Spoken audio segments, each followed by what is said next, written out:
관계상 17절로 마지막 절 31절까지를 봉독을 해드리겠습니다. 다니엘서 5장 17절로 31절까지 되겠습니다. 다니엘이 왕에게 대답하여 가로되 왕의 예물은 왕이 스스로 취하시며 왕의 상급은 다른 사람에게 주옵소서. 그럴지라도 내가 왕을 위하여 이 글을 읽으며 그 해석을 아시게 하리이다.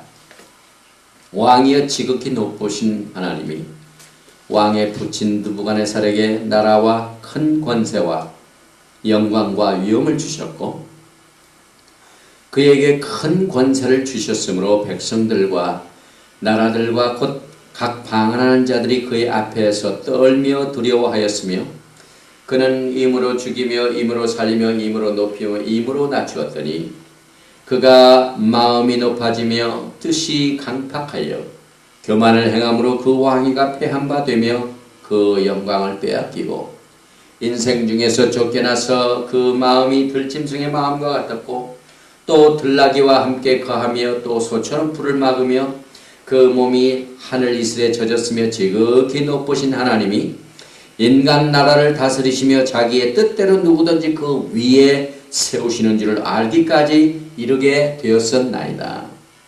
벨사살이여 왕은 그의 아들이 되어서 이것을 다 알고도 오히려 마음을 낮추지 아니하고 도리어 스스로 높여서 하늘의 주제를 거역하고 그 전 기명을 왕의 앞으로 가져다가 왕과 귀인들과 왕후들과 빈공들이 다 그것으로 술을 마시고 왕이 또 보지도 듣지도 알지도 못하는 금, 은, 동, 철과 목석으로 만든 신상들을 찬양하고 도리어 왕의 호흡을 주장하시고 왕의 모든 길을 작정하시는 하나님께는 영광을 돌리지 아니한지라. 이러므로 그의 앞에서 이 손가락이 나와서 이 글을 기록하였나이다. 기록한 글자는 이것이니 곧 메네 데겔 우바르시니라. 그 뜻을 해석하건대 메네는 하나님이 이미 왕의 나라의 시대를 세워서 그것을 끝나게 하셨다 하미요. 데겔은 왕이 저울에 달려서 부족함이 되었다 하미요. 베레스는 왕의 나라가 나뉘어서 메대와 바사 사람에게 준바되었다 하미니이다. 이에 벨사살이 명하여 무리로 다니엘에게 자주 옷을 입히게 하며 금사슬로 그의 목에 들여오게 하고 그를 위하여 조서를 내려 나라의 셋째 지리자를 삼으니라. 그날 밤에 갈대아 왕 벨사살이 죽임을 당하였고 메대 사람 다리오가 나라를 얻었는데 때에 다리오는 62세였더라. 아멘. 아멘. 오늘 우리 다 함께 다니엘서 강해를 지난 주일에 이어서 계속을 합니다. 이 하나님의 말씀은 이 마지막 때에 우리들에게 가장 절대적으로 필요한 말씀입니다. 우리가 하나님의 말씀을 듣고 또 읽고 또 말씀을 전파할 적에 가장 영광스러운 시간인 것을 우리가 새삼스럽게 이것을 제가 강조하는 이유는 우리들이 살고 있는 이 시대가 너무나도 다양한 문화적인 배경 가운데 살고 있습니다. 그러므로 사람들이 편리한 것을, 효과적인 것을, 또 쾌락적인 것을, 성공 위주의 것을 찾다 보니까 하나님의 절대적인 말씀을 의지하는 믿음의 이 기독교 생활 문화가, 신앙의 문화가 변질되고 있습니다. 그러므로 이 마지막 때 교회에 가장 시급한 사역이 있다면 하나님의 순수한 말씀을 있는 그대로 전파하는 일입니다. 여기에 가감을 해서는 안 됩니다. 특별히 우리들에겐 구원의 메시지가 필요한데요. 구원의 메시지와 함께 동시에 필요한 메시지는 우리가 어디에서부터 구원이 필요한가를 알아야만 됩니다. 결국 이것은 심판의 메시지인 것입니다. 우리가 심판의 메시지를 지금 듣지 아니하면요, 사람들이 구원의 필요성을 느끼지 않습니다. 지금 급하다고 이 앞으로 다가오는 무서운 심판을 알리지 아니하면은 사람들이 이와 같은 심판에서 우리가 구원받아야 할 필요를 느끼지 않습니다. 이제 주님께서 속히 오시는데 그 뒤에는 무서운 대환란이 임합니다. 그 다가오는 심판을 우리가 피할 수 있는 길을 준비하고 예비하고 알려주는 것이 복된 소식, 복음인 것입니다. 아멘. 오늘은 특별히 다니엘서 5장을 통하여 하나님의 절대적인 말씀을 바탕으로 바벨론의 멸망이라는 제목을 가지고 다니엘서 강의의 오늘 8번째 말씀으로 5장 전체를 중심으로 같이 은혜를 나눕니다. 다니엘서 5장을 보면은요, 인간 나라의 찬란한 이 영광을 누리던 바벨론 왕국이 결국은 멸망을 당하는 장면을 기록하고 있습니다.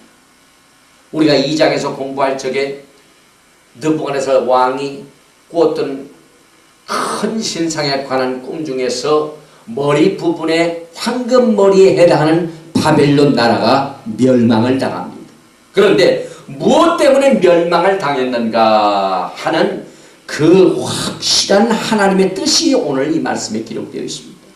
만약 이 바벨론 왕국이 하나님의 심판이 임한다는 이 심판의 메시지를 들었더라면 아마 이들이 구원을 받았을 것입니다. 그러나 심판의 메시지에 대해서 알지도 못하고 결국은 하나님께서 이번엔 또 특별한 방법을 통하여 잔치하고 죄짓고 하나님 앞에 망령되이 행하는 그들 앞에 갑자기 손이 나타나서 벽에 글자가 나타나가지고 그 글자에 나타난 내용을 해석을 못하니 또 하나님께서 다니엘을 통하여 그 손가락이 쓴 글자를 해석함으로 그들의 운명을 알려주고 그 사건이 있은 그 다음 날 바로 왕은 패배를 당하고 왕국은 그만 멸망을 당하게 되는 장면이 오늘 이 5장에 기록되어 있습니다. 에스겔서 18장 20절 말씀에 범죄하는 그 영혼은 죽을지라. 하나님 앞에 범죄하는 자는 반드시 하나님이 심판을 하십니다. 우리가 이와 같은 정확한 하나님의 뜻과 말씀을 강조하지 아니하면요, 사람들이 구원에 대한 필요성을 느낄 필요도 없고 찾지도 않습니다.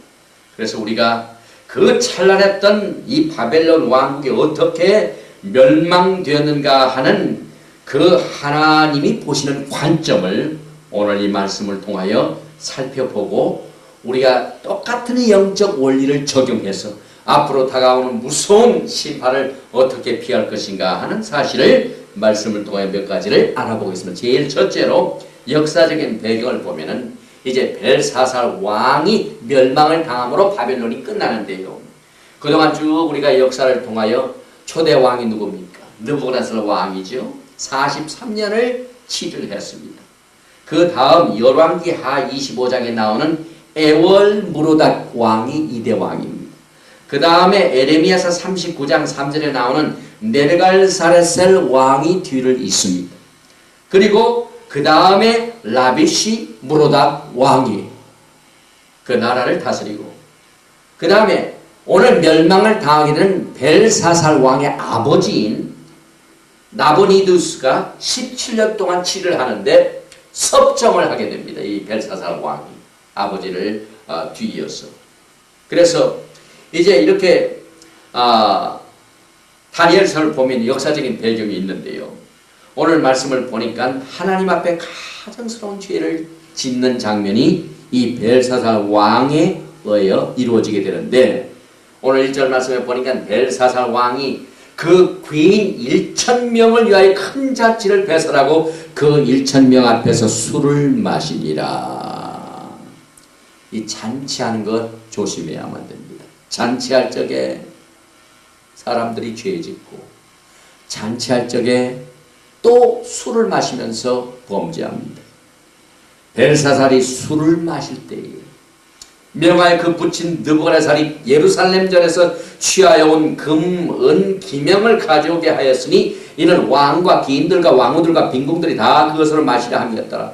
그것도 보통 잔으로 술을 마시는 게 아니라 과거에 초대왕 느부갓네살 왕이 이스라엘을 침공해가지고 그 성전에 있었던 하나님의 성소에서 쓰던 성물 가운데서 금과 은으로 된 성물을 가져다가 이제 노획물자로 갖다 놨는데 그 하나님의 성전에서 쓰던 그 기구를 가지고 술을 담아서 먹고 하는 이런 장면이 나옵니다. 이에 예루살렘 하나님의 전 성소 중에서 취하여 온 금기명을 가져오매 왕이 그 귀인들과 왕후들과 빈궁들로 더불어 그것으로 마시고 또 술을 마신 것에 끝나는 것이 아니라 4절 말씀에 보니까 무리가 술을 마시고는 그 금, 은, 동, 철, 목, 석으로 만든 신들을 찬양하니라. 이게 얼마나 무서운 죄인지 모릅니다. 이때 5절 말씀에 보니까 사람의 손가락이 나타나서 왕궁 촛대 맞은편 분벽에 글자를 쓰는데 왕이 그 글자 쓰는 손가락을 본지라 하는 장면이 나옵니다. 이게 벽에 쓴 글자가 나타나는데 그 글자를 보고는 취해 있던 왕과 그 1,000명 귀인들이 있는 가운데 왕이 갑자기 얼굴빛이 변하기 시작합니다. 그동안 흥겨웠던 흥은 다 어디로 없어지고 빛이 변하고 6절 말씀입니다. 그 생각이 번민하여 넓적다리 마디가 녹는 듯하고 그 무릎이 서로 부딪힌지라. 이 성경을 보면은요 참 표현이 아주 여러 가지 모습으로 상세합니다. 얼마나 이 벨사살 왕이 그 글자를 보고 놀랐으면은 넓적다리 마디가 녹는 듯하다고 표현을 했습니다. 그리고 무릎이 서로 부딪혔다고 굉장히 놀래가지고 지금 아주 안색이 좋지 않은 장면을 여기에서 설명을 합니다. 그런데 문제는 거기에 글자 쓴 내용을 알지 못합니다. 그래서 변민을 합니다. 벨사살 왕은 그 나라에 있던 술객과 갈대아 술사 점장인을 불러와가지고 그 바벨론 박사들에게 일러 가라되 이게 무슨 글자냐 하고 물어봤지만은 그들에게는 해석할 수 있는 능력이 없습니다. 그래서 왕이 그 해석을 하는 자들에게는 자주옷을 입히고 금사슬로 그 목에 들이우고 그로 나라의 셋째 치리자를 삼으리라 하니라 하고 상급을 걸었습니다. 여기서 자주옷을 입힌다는 것은 왕의 인정을 받아가지고 큰 대우를 받는 겁니다. 또 금사슬로 그 목에 들인다는 것은 왕으로부터 하사한 그 특별한 상급을 가지고 영광을 나타내는 겁니다. 그래서 거기에 있는 사람들이 얼마나 그것을 해석을 하려고 노력을 했겠습니까? 해석만 하면은 큰 지위를 얻게 되는데 넘버 3맵입니다. 미국의 경우는 대통령이 있고 부통령이 있고 하원 의장이죠. 왜냐하면 부통령이 상원 의장이니까. 그 넘버 3맨을 준다니 박사들과 술객들과 점장이들이 얼마나 이 벽에 쓴 글자를 해석하기를 원했겠습니까? 그런데 아무도 해석을 못합니다. 그래서 때 왕의 박사가 다 들어왔으나 능히 그 글자를 읽지 못하여 그 해석을 왕께 알게 하지 못하는지라. 이게 하나님의 뜻입니다. 하나님의 계시의 말씀은 하나님의 사람을 통해서만이 계시하게끔 만들어 놓으셨습니다. 이러자 이 벨사살 왕이 큰 걱정거리가 생겼습니다. 크게 번민합니다. 그래서 낯빛이 변하니까 거기에 참석했던 모든 귀인들이 그만 다 놀랍니다. 그런데 태후가 다니엘을 데려오기 시작합니다. 그래서 왕한테 우선 안심을 시킵니다. 왕이여 만세수를 하옵소서.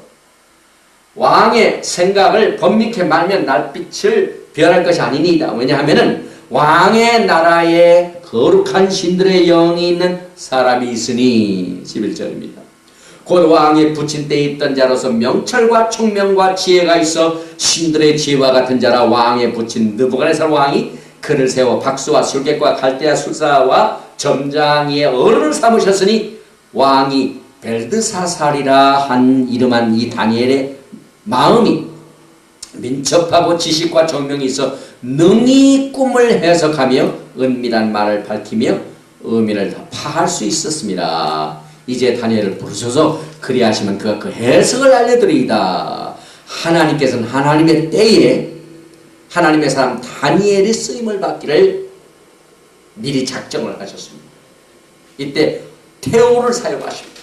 과거에 느부갓네살 왕이 꿈을 꿨었을 때 아무도 해석을 못했는데 이때 하나님의 신이 있는, 신들의 영이 있는 다니엘에게 해석의 능력이 있어가지고 해석을 했던 경험이 있었기 때문에 빨리 다니엘을 불러다가 해석을 맡기십시오 하고 태우를 통하여 이 벨사살 왕에게 알려줬습니다.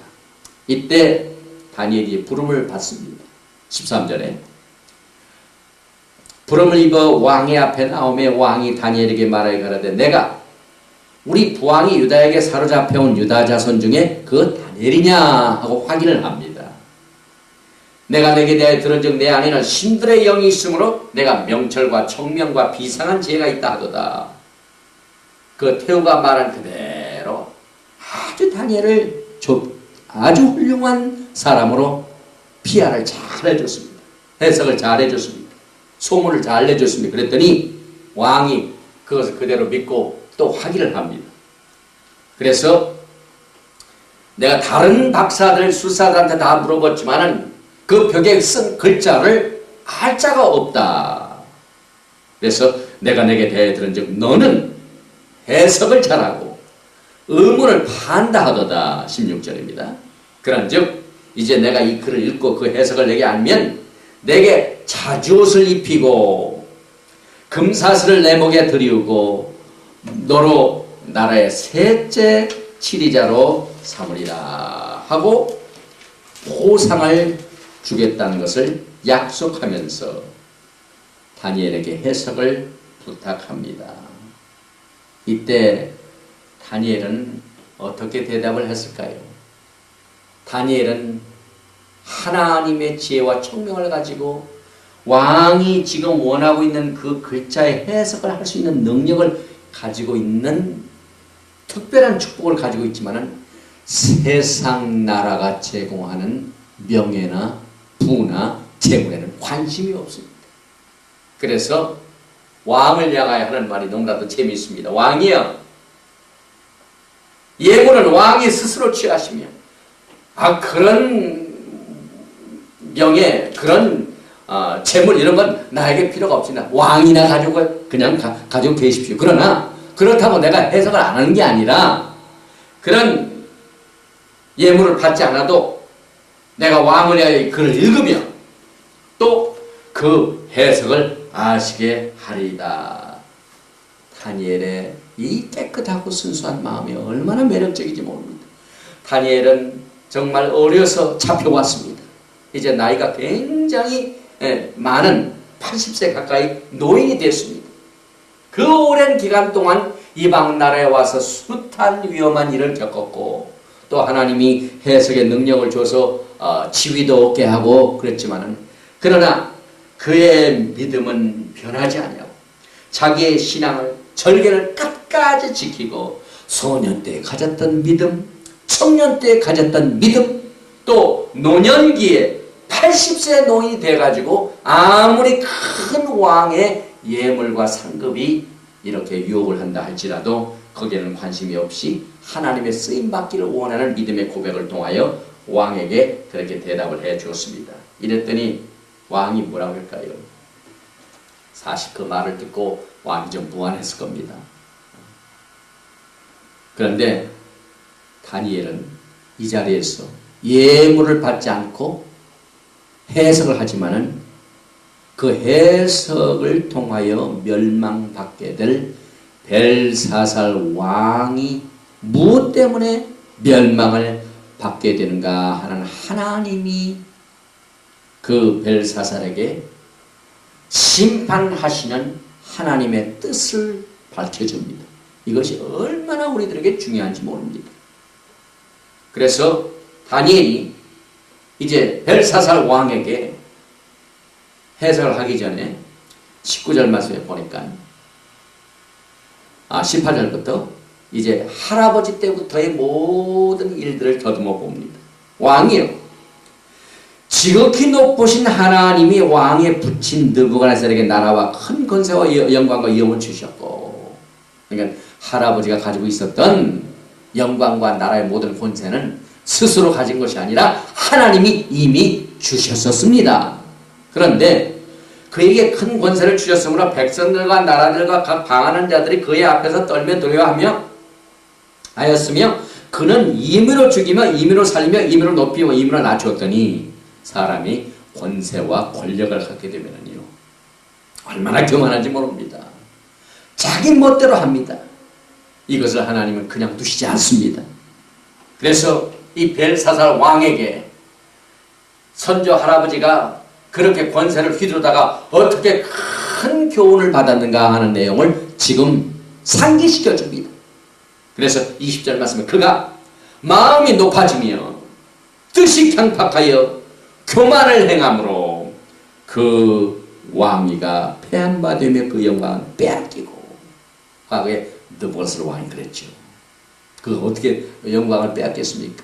보통 사람도 아니고 갑자기 짐승의 마음이 들어가지고 짐승처럼 저 바깥에서 생활하는 이런 무서운 심판을 받게 됩니다. 그래서 21절 말씀에 인생 중에서 쫓겨나서 그 마음이 들짐승의 마음과 같았고, 또 들나귀와 함께 거하며 또 소처럼 불을 먹으며 그 몸이 하늘 이슬에 젖었으며 지극히 높으신 하나님의 인간 나라를 다스리시며 자기의 뜻대로 누구든지 그에 세우시는 줄을 알기까지. 이 알기까지란 말이 얼마나 우리에게 중요한지 모릅니다. 권세를 가지고 있는 자가 이 권세가 누구한테서 왔는가 하는 것을 깨닫지 못하면 멸망을 당하게 됩니다.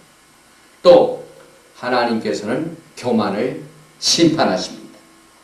그래서 과거에 이 느부갓네살 왕이 권세를 휘두르다가 하나님 앞에 심판을 받았는데, 그 위에 세우시는 줄 알기까지, 깨닫게 할 때까지 하나님께서는 그렇게 하셨다는 사실을 상기시켜 줍니다. 그래서 22절에 이제 벨사살 왕에게 본론으로 들어갑니다. 왕은 그의 아들이 되어서 이것을 다 알고도 오히려 마음을 낮추지 아니하고 도리어 스스로 높여서 하늘의 주제를 거역하고 그 전 기명을 왕의 앞으로 가져다가 왕과 귀인들과 왕후들과 빈궁들과 다 그것으로 술을 마시고 왕이 또 보지도 듣지도 알지도 못하는 금은 농철과 목석으로 만든 신상들을 찬양하고 도리어 왕의 호흡을 주장하시고 왕의 모든 길을 작정하시는 하나님께는 영광을 돌리지 아니한지라. 이 말씀 속에서 왜 바벨론이 멸망을 당했는가 하는 하나님이 심판하시는 기준이 여기에 나옵니다. 첫째 이유가 뭡니까? 무엇 때문에 하나님께서 이 벨사살을 심판을 하십니까? 이 벨사살은 자기의 부친이 있었던 모든 역사를 다 압니다. 그러나 그 알았던 것을 알면서도 지키지 아니하고 마음을 낮추지 아니하고 교만했던, 이것을 다 알고도 저지른 죄를 제일 첫 번째로 들었습니다. 그러니까 우리가 진리를 알고도요 거기에 무관심하고 또 준비하지도 않고 하게 되면 하나님의 심판은 그 알지 못하는 자보다 더 큽니다. 그래서 여기에 벨사살이 그의 아들이 되어서 이것을 다 알고도, 아는 자가 행하지 않는 것은요 모르는 자가 행하지 않는 것보다 더 큽니다.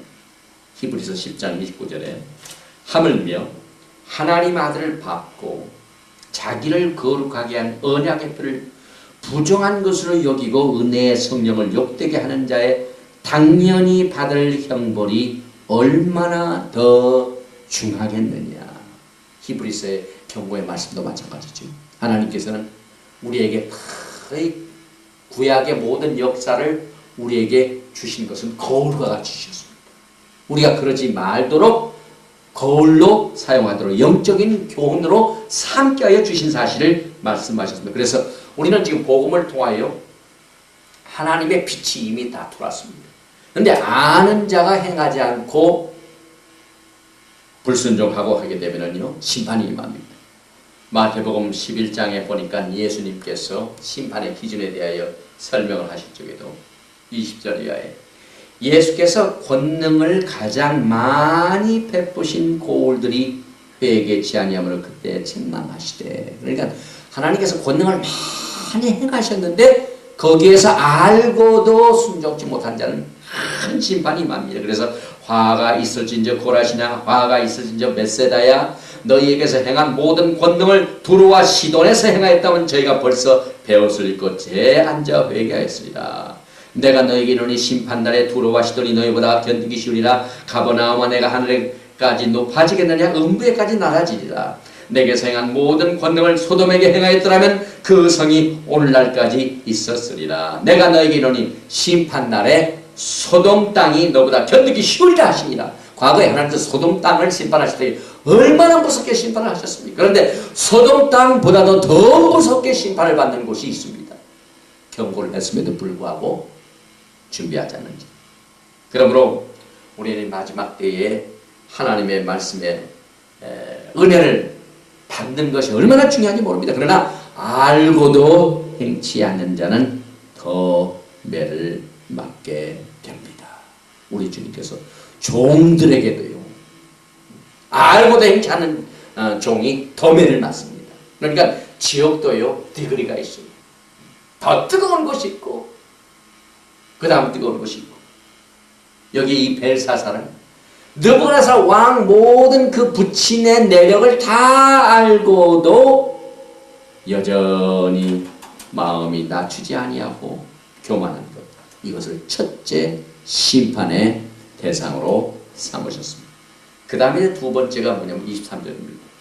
도리어 알고도 스스로 높여서 하늘의 주제를 거역하고 그 전 김명을 왕의 앞으로 가져다가, 다시 말하면 하나님의 전에서 훔쳐왔던 하나님 성전에서 예배를 드리는 성물을 가져다가 거기에 가증한 술을 담아가지고 모든 귀인들을 초청해서 거기에서 술 마시고 여울했던 죄를 지적합니다. 그러니까 하나님을 모독한 죄입니다. 하늘의 주제를 거역했습니다. 하나님의 영광을 위하여 전적으로 쓰여지는 성물을 잘못 사용한 겁니다. 술 마신 데 사용을 했습니다. 그러니 이 마지막 때의 술이요 얼마나 사람을 죄짓게 하는지 모릅니다. 이 마지막 시대는 취하는 시대입니다. 세상 쾌락에 또 육체적인 취함에. 그러므로 이 과거의 벨사살 왕이 궁전에서 술 먹다가 심판을 받았습니다. 그런데 특별히 우리가 살고 있는 이 시절에 막 술들 광고들이 얼마나 많이 나오는지 모릅니다. 미국도 그렇고 한국도 그렇고 만나기만 하면은 술 먹는 장면들이 많이 나오대요. 그럴 적마다 벨사살이 술 먹다가 심판을 당했다 하는 교훈을 우리가 받아야만 됩니다. 하나님을 모독한 죄입니다. 그 다음에 세 번째로 우상 숭배한 죄입니다. 거기에다가 술을 먹으면서 왕이 또 보지도 듣지도 알지도 못하는 금, 은, 동, 철과 목, 석으로 만든 신상들을 찬양하고, 그러니까 막 금으로 신상 만들고 은으로 신상 만들고 돌로 신상을 만들고 또 나무로 신상을 만든 그 신들을 찬양하니 하나님께서 그냥 안 두십니다. 우상 숭배하는 죄는 반드시 하나님께서 심판을 하십니다. 그러니 이 벨사살이 하나님으로부터 심판을 받게 되는 그 죄가요, 가면 갈수록 커지죠. 처음에는 알면서도 교만하여지고 하나님을 모독하고 하나님의 성물로 술을 마시고 그 다음에 금은 목성에다가 절을 하고 숭배하는 우상 숭배하고. 그러니까 여기에서 옛날 이방신들을 섬기는 자들이요, 그 이방신들을 섬기는 예배나 제사 가운데 술 마시는 것이 일부에 들어가는 걸로 알고 있습니다. 술 마시면서 여기에 신들을 찬양했다고 하니까 이 술 마시는 것하고 이방신 섬기는 것하고 깊이 연관이 되어 있는 것을 우리는 알 수가 있습니다. 그리고 난 뒤에 이와 같은 세 가지의 큰 죄가 하나님을 노하게 만들었습니다. 하나님의 심판의 기준이 이제 다 때가 되었습니다. 그래가지고 이때 하나님께서 그들의 호흡을 주장하시고 왕의 모든 길을 작정하시는 하나님께는 영광을 돌리지 못한 이들을 향하여 24절 말씀을 보니까 손가락에 나타나서 그를 기억합니다. 이 손가락에 나타난 심판의 글이 무엇 때문에 있었는가 하는 그 내용이 22절과 23절에 기록되어 있죠. 그래서 하나님께서는 반드시 하나님의 말씀을 기준으로 심판하신 내용을 우리가 알 수가 있죠. 우리 하나님께서 말씀하시지 않는 일에는 책임을 안 지십니다. 그러므로 우리는 우리의 신앙을요, 하나님의 말씀으로 기준을 삼는 신앙이 되도록 힘써야만 됩니다. 하나님께서 이렇게 신구약을 통하여 왜 하나님께서 노하십니까? 왜 심판하십니까? 똑같은 기준이 앞으로 이제 요한계시록 17장 18장 보면은요, 바벨론이 멸망을 당하죠. 바벨은 멸망당하는 이와 똑같은 죄입니다. 알고도 행하지 못한 죄, 하나님을 모독했던 죄, 또 우상을 숭배했던 죄들이 하나님의 심판을 가져옵니다. 그러므로 이 하나님께서 주신 이 영적인 교훈은요, 언제나 우리들에게 교훈이 되고 거울과 같아서 변하지 않습니다. 변하지 않은 하나님의 말씀을 붙드시기 바랍니다. 그래서 손가락에서 이제 글이 나타나는데 글자에 대한 해석이 나옵니다. 다니엘이 그 글자를 보고 읽어주고 해석을 합니다. 여러분이 잘 아시다시피 그게 글자가 나오는데 메네 데겔 우바르신 합천. 그러니까 한참 술을 마시고 영이 있는데 막 손이 나가지고 그렇게 나오니까 얼마나 사람이 놀랐겠습니까? 그런데 그 글의 내용이 또 무섭습니다. 그 해석이 여기 그 다음 말씀에 이 다니엘서 5장은 해석이 그대로 나옵니다. 26절 그 뜻을 해석하는데, 메네는 하나님이 이미 왕의 나라의 시대를 세워서 그것을 끝나게 하셨다 하며, 이제 끝장이 났다는 것을 그 손가락을 통하여 기록했습니다. 왜 끝이 났습니까? 알고도 행치 못하고 하나님을 모독하고 술 취하고 경건하지 못하게 하나님을 배반하고 또 이방신을 숭배한 죄를 보시고 하나님께서